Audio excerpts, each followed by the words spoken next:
Сәлем достар, сіздермен Париматч Қазақстан YouTube каналының жүргізушісі Әлімжан Тасболатұлы. Өздеріңіз көріп тұрғандай біз бүгін Штутгарт қаласына келдік. Бұл қалаға осы уақытқа дейін келмеген едік. Алғашқы келуіміз не үшін келдік? Бірде 4-ші финал Испания мен Германия арасындағы ойын. Көбісі айтып жатыр, бұл финалға тең келетін ойын, осы ойынның жеңімпазы чемпион болады дегендей. Көрейік, қандай ойын болатынын. Керемет влог түсірейік, және де сіз сол керемет влогтың көрермені міндетті түрде болыңыздар. Олай болса достар, кеттік.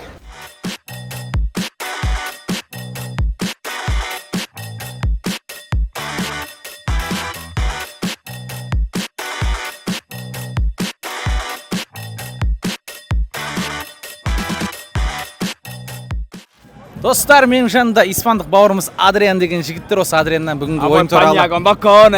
Осы Адрианнан бүгінгі ойын білейік. Adrian, nice to meet you. My name is Alimjan. Nice to meet you, bro. From Kazakhstan. Okay, tell me please, how are you feeling in Stuttgart? Is We're it feeling really your good. first time It's here? our first time here in this city. We live here in Germany, Leipzig, and we arrived here today 5 hours ago for see the match.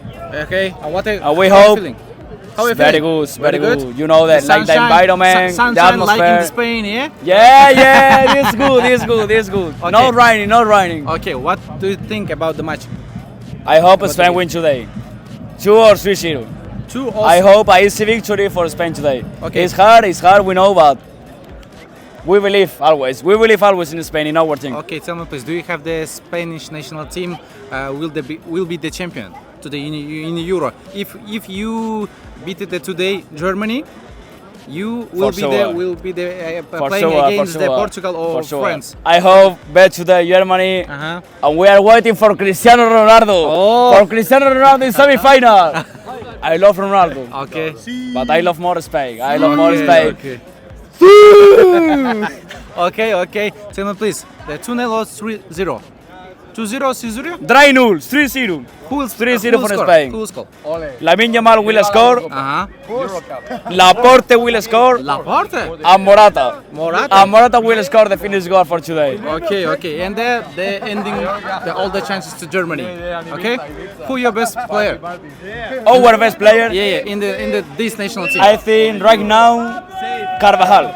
Carvajal? Because he's the player with more experience, you know. Okay. And they can teach for our players, younger like Lamine Yamal, 16, Nico Williams, 21. Carvajal. On the history? For you? For the history, Yeah. Oh, Andres Andrei Iniesta. Andrei Okay. Iniesta, the Good best one. player. Good. Brother, take it. This is traditional Really, man? chocolate from Kazakhstan. This is our flag. This is for you, special from Kazakhstan. yeah, man. Yeah, this is for you. Yeah. Thank you. Thank you very much. Thank you. Bye. And can you say? Live, viva Kazakhstan! Viva! Yeah. Can you say? Come on, Kazakhstan! What does it mean? It's like, come on, your country. Okay. I love your country. Okay. Can you say the two cameras? Salam Kazakhstan. It's like hello Kazakhstan. Salam Kazakhstan. Salam Kazakhstan. Salim, Kazakhstan! Yeah. Nice to meet you! Міне 4-3-3-тің жігіттерін жолықтырып алдық осында Штутгарт қаласында, және өзіміздің осы шоколадымызды берейін деп жатырмық. Okay? This is for you. Thank This you is from so Kazakhstan, much. very famous chocolate. And Thank you so can you much. say to my subscribers? Salam Kazakhstan. Have a nice day. 43 years. Yeah, thank you, brother. Thank you. Thank Good you. luck. Good luck. Достар, менің жанында неміс бауырымыздар. Энди деген есімі. Энди, nice to meet you. My name is Alimjan from Kazakhstan. Okay, you're looking so good. Can you say about your hat? What does it mean? His name is Robert. Robert. Do you know why? Why? Because we have a German soccer player, and his name was Robert Huth, and Huth is the name for Robert Huth? Robert Huth. I know. He's playing in Chelsea. Yes. You know. Yeah, I know. And so his name is Robert. Okay. At what time? How long time you spent to do this? Look like this. Yeah. Only for the face, I need one and a half hour. Yes, and then the head is only correct. I have to blow him up, and then everything's fine. Okay. Andy, tell me please, what do you think about today's game? What's your prediction? It will be hard. I think Spain is a little bit better, but I think it will be a hard match for both. But I hope we will win 2-1. If I had to bet, I would say 1-2 for Spain. 1-2 Yes. for the Germany. Who will score? We will score Füllkrug. Oh, after the substitution. Yes.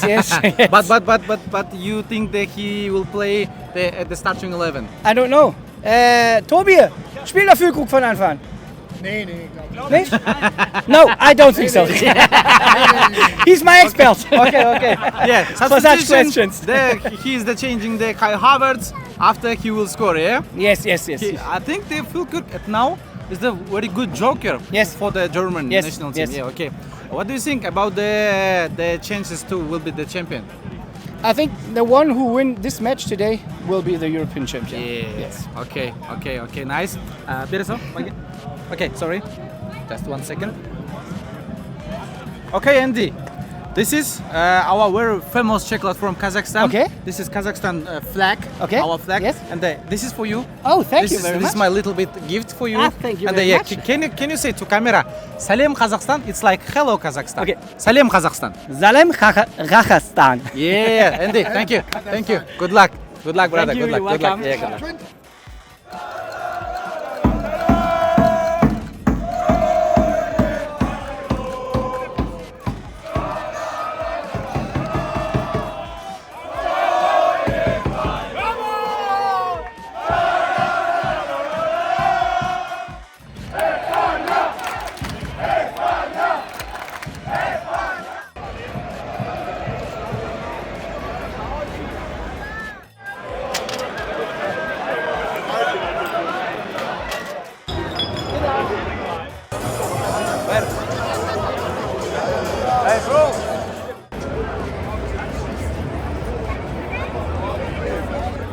Достар, өзіңіз көріп тұрсыздар, Mercedes-Benz Arena немесе дәл осы Евро кезіндегі жай ғана Штутгарт аренаға келдік.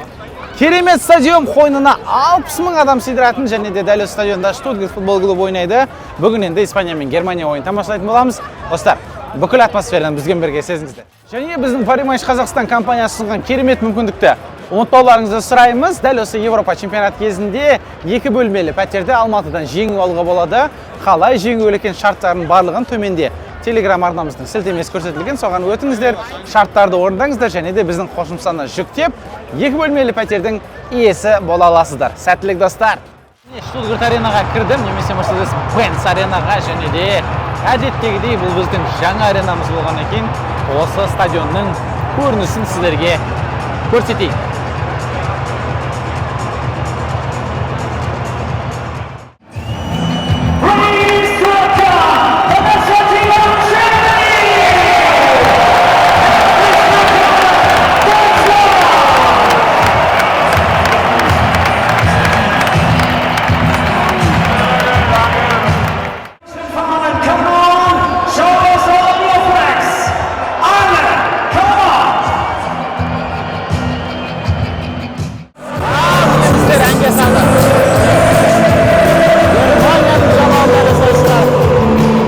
Бүгінгі ойынның жеңімпаздары осы Евро чемпионатының чемпионы болады дегенде көп пікірлер, көптеген эксперттер дәл солай айтып жатыр.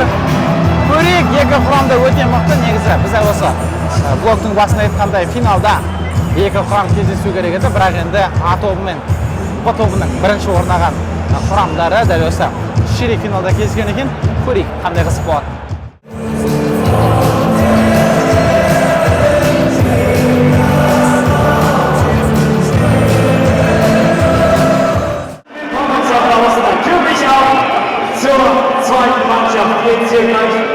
Bastian Schweinsteiger is мұнда. Bastian Schweinsteiger осы жергілікті телеарнаның біреуінде эксперт болып жұмыс жасап жатқан. Күнде көріп жүрміз, дәл осы жанындағы әріптес екеуі, осы қыз екеуі әр ойындардың жүргізеді. Міне, жаңа Фюлькерттің іздеді. Фюлькерттің қызы испаниялық құрамасы алаңға шықты.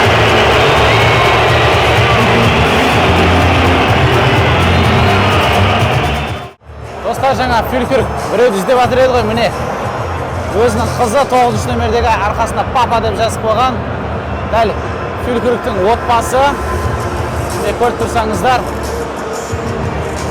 Жаңа ғана жанымнан өтті, әйелі, отбасы, және қателеспесем, әкесі. Ал отбасыларды түгел дейтін болсақ, мынау Илкай Гюндаган ағамыздың үйіндегі жеңгеміз. Дәл осы кісі. Міне, жанына осы жерге сурет салып қойға тырысамыз.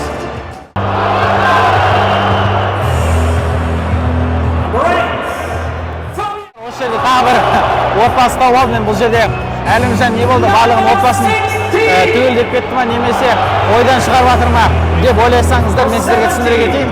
Елестетіңіздер, біздің ұлттық құраманың үшінші қақпашы Данил Устименко немесе Александр Заруцкий. Кез келген Қазақстан аренасында ұлттық құрама ойнатқан кезде 4-1 жанды Заруцкий немесе Устименко деген жейдемен көре аласыздар ма? Әрине жоқ. Олай болса, Бауманның отбасы. Германия ұлттық құрамасының үшінші қақпасының отбасы Бауманның міне. Анасы, інісі, мүмкін жұбайы және ағасы немесе тағы да інісі. Тағы бір назар аударатын дәл осы кісі Энтони Тейлор. Бүгін біраз жанкерлердің қамын шейіндеп тұрған сияқты.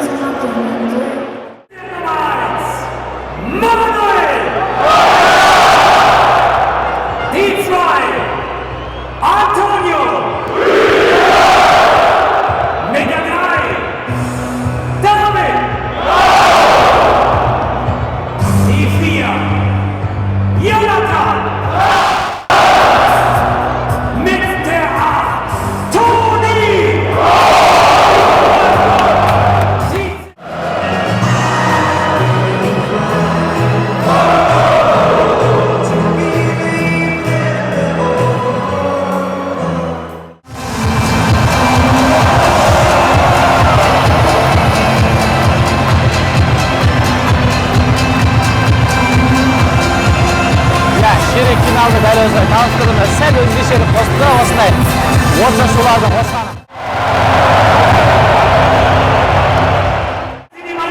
Ал міне екі құрамда. Алаңға шығып келе жатыр Юнгадан бастаған Германия ұлттық құрамасы және Альваро Мората бастаған Испания ұлттық құрамасы. Испания ұлттық құрамасына дәл осылай немістер бүгін барынша кедергісін тигізетінін көрсетіп тұрғандай, дәл осы жалауын желбітумен Марк Кукурелла өзіміздің бауырымыз.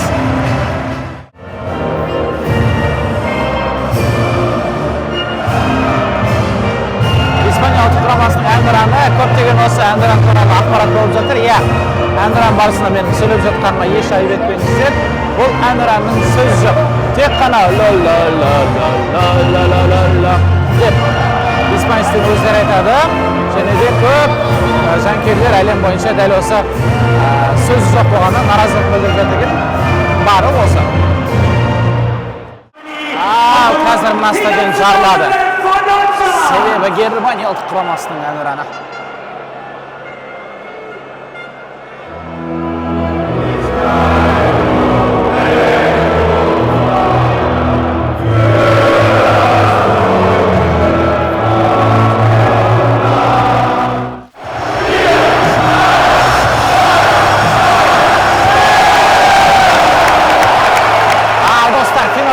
Ойын басталды.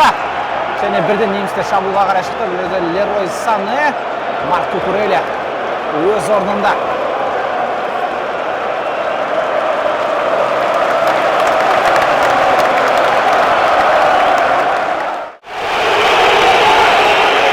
Мен айтқандай Энтони Тейлор ойын бастала салып дәл осы жанкүйерлердің қамын ішумен айналысып жатыр. Ал бұл Ямал. Барселона мен Реалдың арасында тек гол алды ма бұл сәтте. Есепте Родриgoның бәрін де тазалап кетті.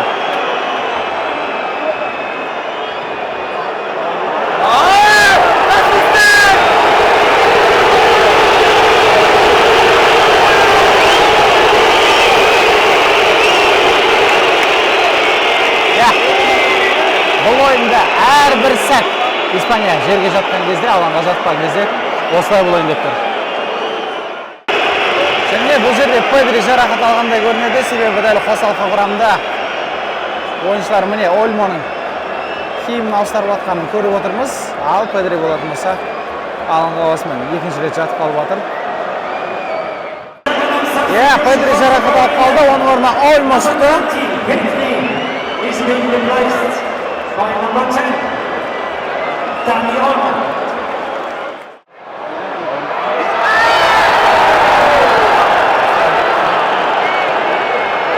Антонио Рюдигер сары қағаз иеленіп тұр дәл осы сәтте және өте қауіпті айып соққысы болады қазір жерде.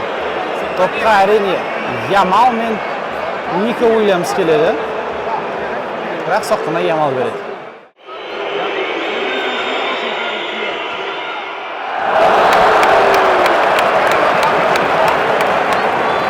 Өте қауіпті соққы болды, өте қауіпті соққы болды. Қақпаға сәл тура барғанда бұл жерде Мануэль Нойер еш көмектесе алмайтын еді, бірақ қақпадан қисып кетті.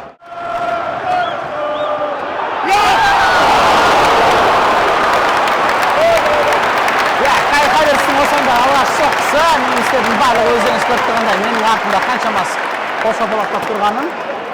Жаңағы әңгімемізді жалғастыратын болсақ, Германия ұлттық құрамасы осы Испания ұлттық құрамасымен ойнаған кезде аздап қиыншылықтары болады екен, яғни әрдайым жеңе бермейді.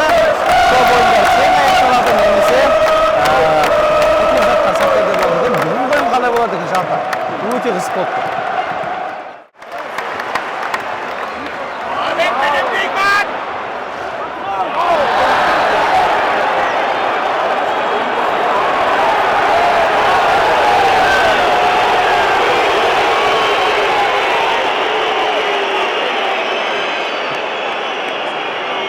Ойынның басында айтқандай, Энтони Тейлордың шешімдері әрдайым жанкүйерлердің көңілдерін сондай басқа бір жаққа қарай бұрып жібереді, яғни көңілдері толмайды.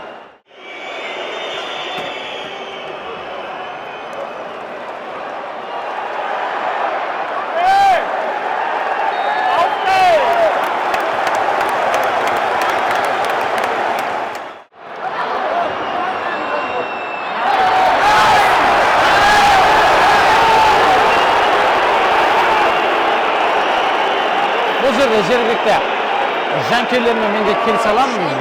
Ямал аздап сурет салып жібергендей болды енді. Ал мына жерде офсайд екен. Уильямс керемет өтіп кетті. Керемет соққы берді. Достар, дәл осылай бірінші таймымыз аяқталды, есеп 0-0. Ой, өте қызық болып жатыр, бірақ гол жоқ. Бұл футболдың көркі гол. Мүмкін Нагельсман болсын, Де Ла Фуэнте болсын, бірінші таймнан кейін өз жігіттеріне қалай гол соғу екенін, дәл осы қорғаныста қалай жарып шығу керек екенін айтып, екінші таймда гол көреміз деген үміттеміз. Ольмо допта. Ника Уильямсқа жеткізді, Никоның қаптал ауыстырғаны, Ямал ортаға қарай пас, Мората! Álvaro.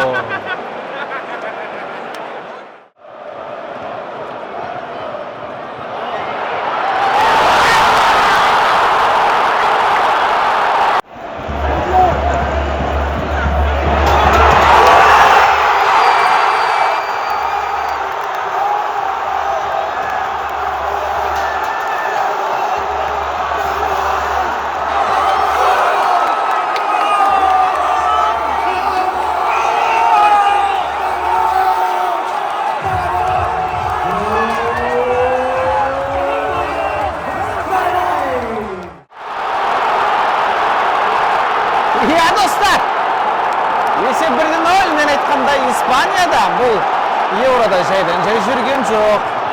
Жайдан-жай жүрген жоқ, бұлардың да дәмелері бар.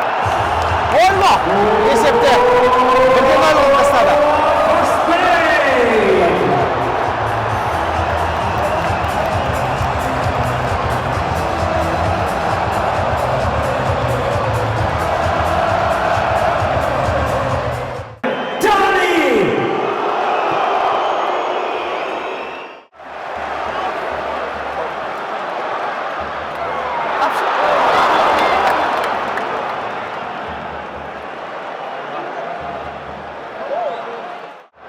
Ламин Ямал шабуылға қарай. Уильямс.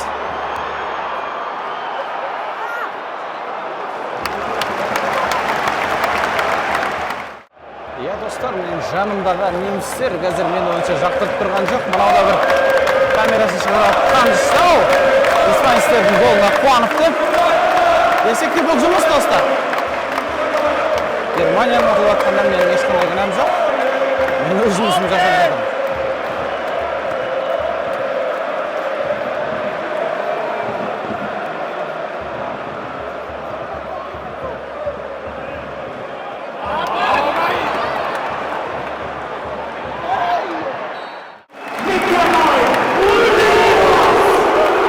dal olsa.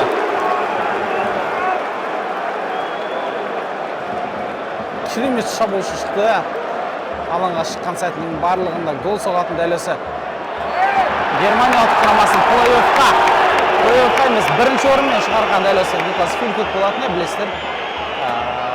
Швейцариямен ойында, Франкфурт қаласында 93-ші немесе 94-ші минутта баспен гол соғып, бірінші орында сақтап қалған еді. Ал бүгін енді осы дәл осы Фюлькут не істейді екен көрейікші.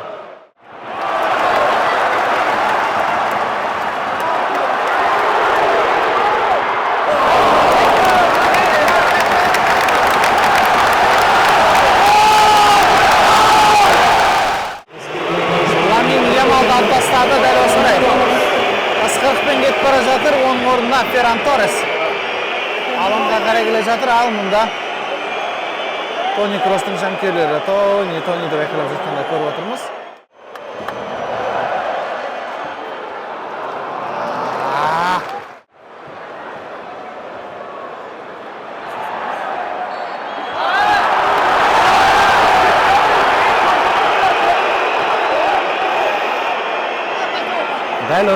Дәл осылай немістер қазір ашуланып тұр.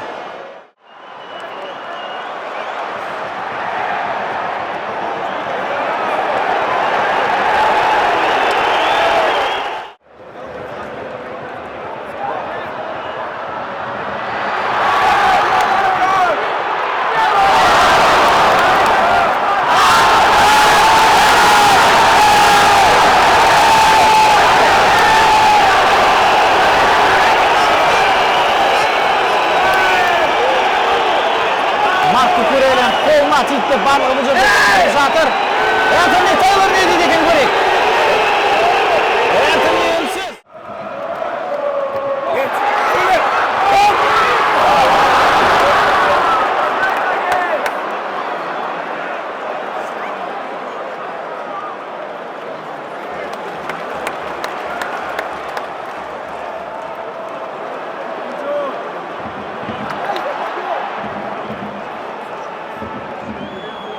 Жаңа сәтте пенальтидің болғанына 3-4 минуттай өтіп кетті. Өзіңізде көру керек, мен өзім түсірген видеомды қарадым, негізінде допқа көрелен қолына теген. Ал Энтони Тейлор қалай шешетін, мен ашық түрде тимеген, бірақ көрегенді қалай шешетін.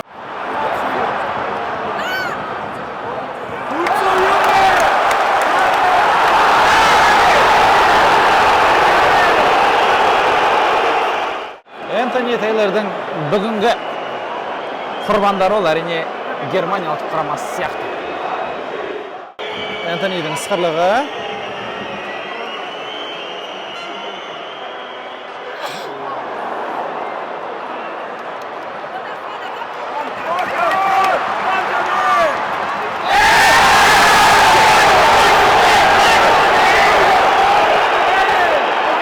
Дұрыс. Таза сағағыз.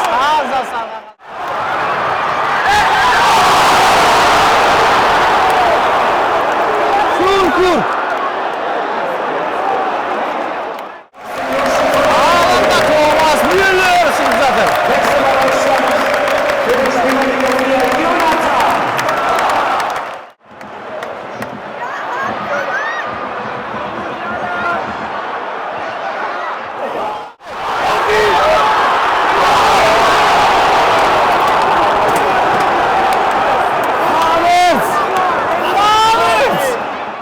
Алаңдағы атмосфераны айта алмаймын, өте керемет. Немістер әрбір сәтке айғайлап жатыр. Әсесіне Унай Симонның уақыт созып жатқанына, тіпті жаңарыда қолмен санап атқанында көрдіңіздер. Керісінше Унай Симон өзінің сары қағазды алып алды. Мына жерде испандықтардың шабуылы Руис топпен оңға қарай допты жеткізді. Карвахаль, Мерино, Руис. Өте биікке толып алған соққысы.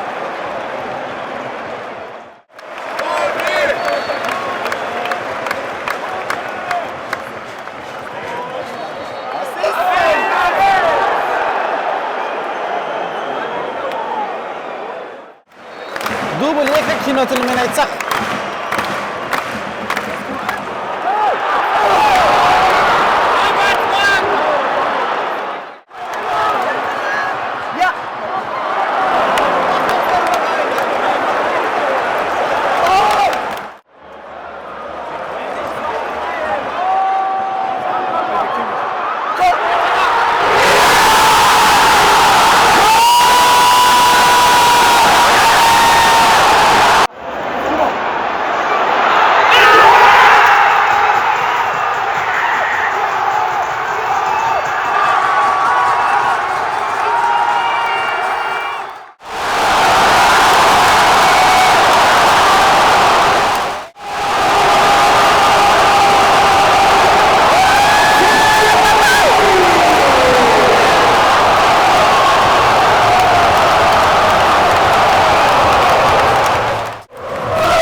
Florian Wirtz.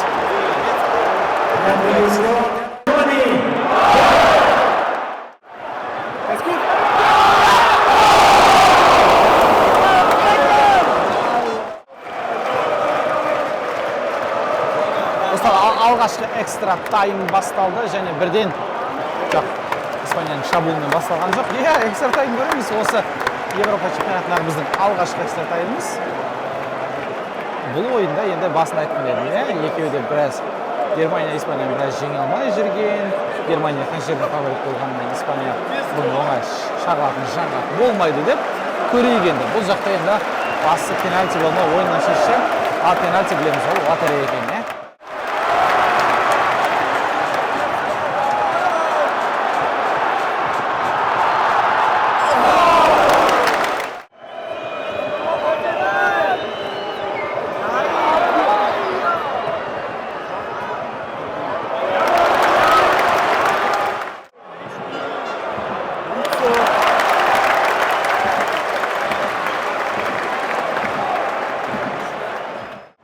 Достар, ойынның 98-ші минуты. Бұл жерде енді немістер енді қайтадан қорғанысқа қарай жатып алды. Испаниялықтар шабуылға шығып жатыр. Бірнеше соққы да беріп көрді, бірақ барлығы сол қорғанысқа тиіп кейін серпіліп жатыр. Атмосфера қызық, алаңдағы жанкүйерлердің айқай-шуы барлығы қызық. Ойыншылар да міне шаршап қазір. Антонио Рюдигер алаңға жатып қалғанын көріп отырмыз. Оған қоса мұнда Фабиан Руис, Тони Кросс барлығы шаршағанын көріп отырмыз.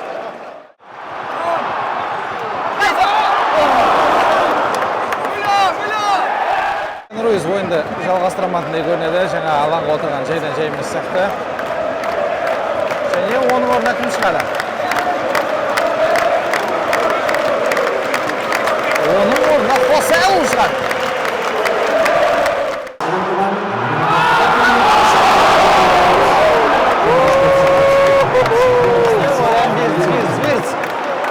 Виртz жалпы немістердің алтын баласы болып саналады. Қазір таңда алтын емес бриллиант баласы болып кетуге мүмкіндік бар еді. Соққысы қисып кетіп отыр. Бірінші экстра тайм аяқталды. Есеп 1-1 әлі де болса, екінші экстра тайм көреміз. Сол пенальтиге барып болады сияқтымыз, достар.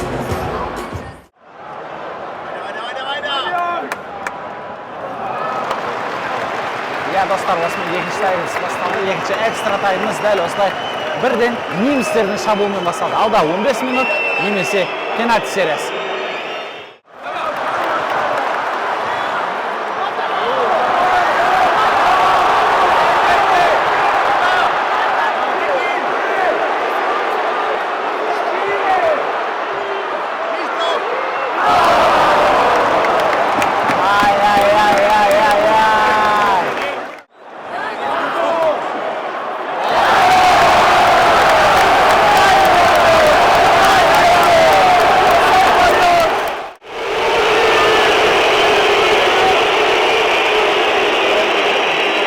Тони Кросс жатып қалды. Оған испанецтер ешқандай көңіл бөлмей өздерінің шабуылдарын жалғастыра берді. Бұл жерде енді біреуді ойлайтындай жағдай болып жатқан жоқ, сөздің шыны керек.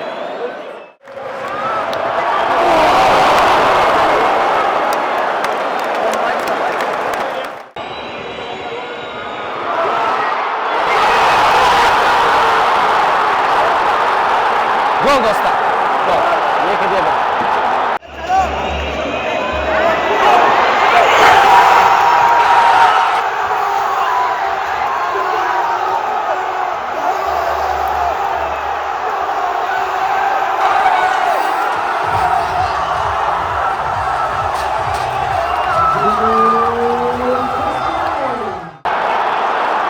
Michael Merino есепте 2-1 қалды. Осымен Испания алға шықты. Менің жанында естілістері қаңғайсың. Қабірдегі тыныштық деп айтады ғой енді бұны. Дәл солай болды.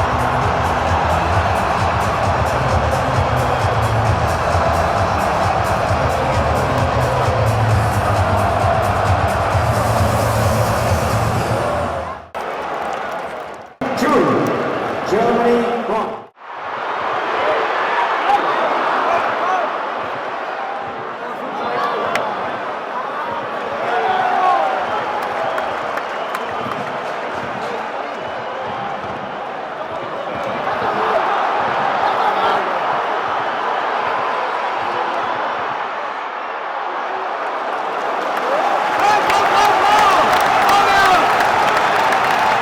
уақыт қосылды экстра таймға. Көрейік енді немістер үлгереді ме екен.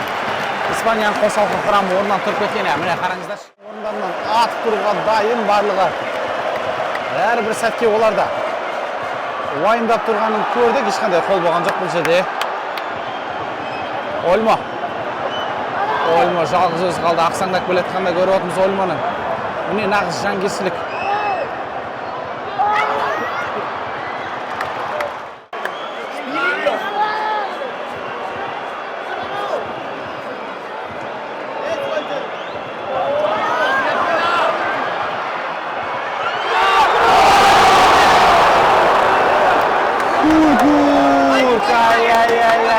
Достар. Интриганы жақсы көреміз ғой бәріміз. Фулкерк өте жақын қалды.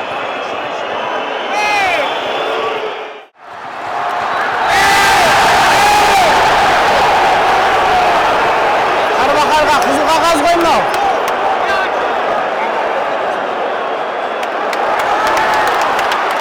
Екі сары қағаз, қызыл қағаз егерде Испания құрамасы Германияны өтетін болса, жартылай финалда Карвахаль ойнамайды. Ойнамайды. Және де көптеген ойыншылар ойнамайтынды білеміз біз. Қателеспесем, Норман ойнамайды. Оны көру керек. Кімдер дәл ойнамайтын, бірақ біраз ойыншы ойнамады. Ал бір қызыға Мануэль Нойер келді айбаланға.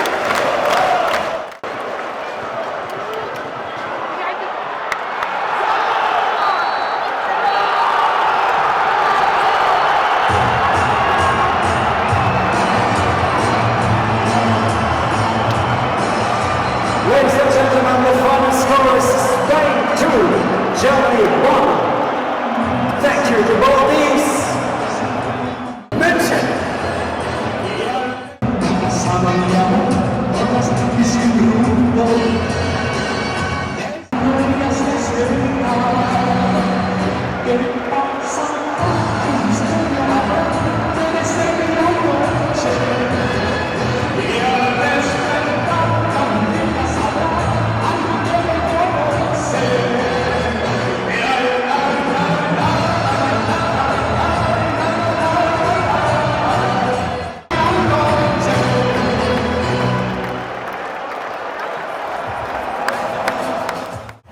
Достар, қалай болғанда да Испания бүгін жеңіске жетті. Мен бір немістерге қатты бір жақтасы болмағаным жоқ, сөз үшін керек. Бұл жерде енді осы евроның ең ауыр евролардың бірі екенін танытып айта кеткен себебі Мануэль Нойер, Томас Мюллер сынды ойыншылар ұлттық құрамадағы мансабын ауыртып көтеріп отыр. Бұл Тони Кростың мансабындағы ең соңғы ойын, және мен соны куәгері болдым. Одан бөлек те Криштиану Роналду қазір басталатын ойында ұшып кетуі мүмкін. Ол евродан. Ол да оның мансабындағы соңғы евро болуы мүмкін. Және де Пепе бар яқта. Руй Патрисио сынды ойыншылар өте көп. Десек те осы евро жалпы футбол жанкүйерлері үшін ауыр болуы мүмкін. Әсіресе менің қатарластарым үшін. Ал немістер ұшты, Испанияны айтатын болсақ, жалпы Испания өз тарихында, жалпы футбол тарихында деп айтайықшы, дәл осындай плей-офф кезеңдерінде алаң иелеріне қарсы ойнаған кезде ешқашан ұтылмаған екен деген статистика бар. Соны әрі қарай жалғастырды. Полуфиналда және менің фавориттерім сол топтық кезеңдегі ойындардан кейін сол Испания болған. Көрейік енді.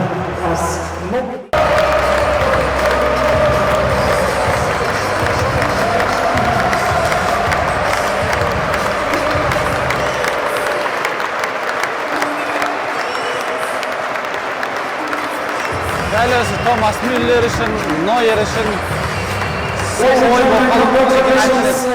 Достар, осымен ойын аяқталды. Испания келесі жартылай финалға шықты. Оны өзінің қарсыластарын бірер сәттен кейін көретін болады.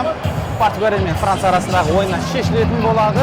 Бірақ десек те, мен үшін чемпион осы Испания сияқты. Ал біз айтқандай немістер үшін өте ауыр евро болады. Себебі 3-1 аңызы жалпы ұлттық құрамадағы мансабын аяқтауы мүмкін. Біреуі тіпті футболдағы мансабын аяқтап кетіп бара жатқанын білеміз. Менен біреу сұраса, жалпы осы өнімде не көрдім десе, Тони Кростың соңғы ойынын көрдім деп айта аламын.